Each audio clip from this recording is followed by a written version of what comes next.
Welcome to The Nooner, a daily dispatch of open-ended ideas from J.E. Peterson. But you can call me Jordan. If you like this podcast, I hope you'll click whatever you need to click to make sure it consistently shows up in the crosshairs of your attention. The thought of you missing out gives me night sweats. All right, here's today.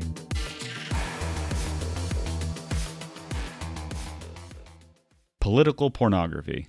Just another supersensory addiction. Back when I first stepped up onto a soapbox about the evils of political pornography, probably on a phone call with a long-suffering friend, I was talking about Fox News mostly. It had become apparent to me, then, that people who watched Fox News were actually addicted to it. The word porn has been stapled onto enough things by now that we should have a pretty good idea of what it means, especially in the context of politics. Still, I think it's worth some semantic exploration.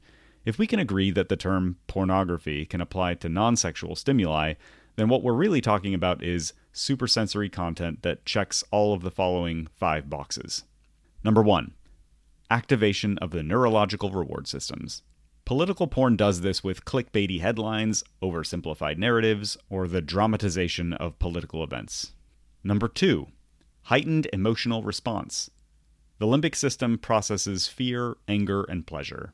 In politics, this system is activated by exaggerating threats or victories, like a sports rivalry but dialed up to 11 and everyone is playing all the time.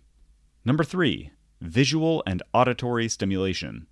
Bright colors, dramatic sound effects, eye-catching imagery, Saturday morning cartoons 24/7 for adults.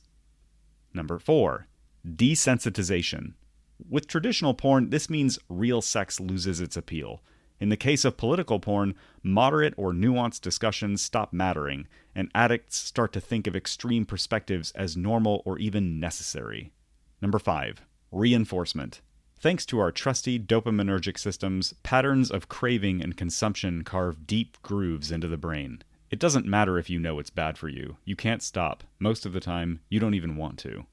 These days, it's tough to find any source of news that isn't actually just a bunch of political porn, which is why I strongly encourage you to cut pretty much all of it out of your media diet. But if you just can't get through the day without a fix, at least stay away from the hardcore stuff you find on cable quote-unquote news. Are you thinking about someone right now? That's probably a good indication that they might like to hear what you just heard. I'm not going to ask you to spam your socials, but I am going to ask you to follow your heart. And right now, your heart knows who to share this with.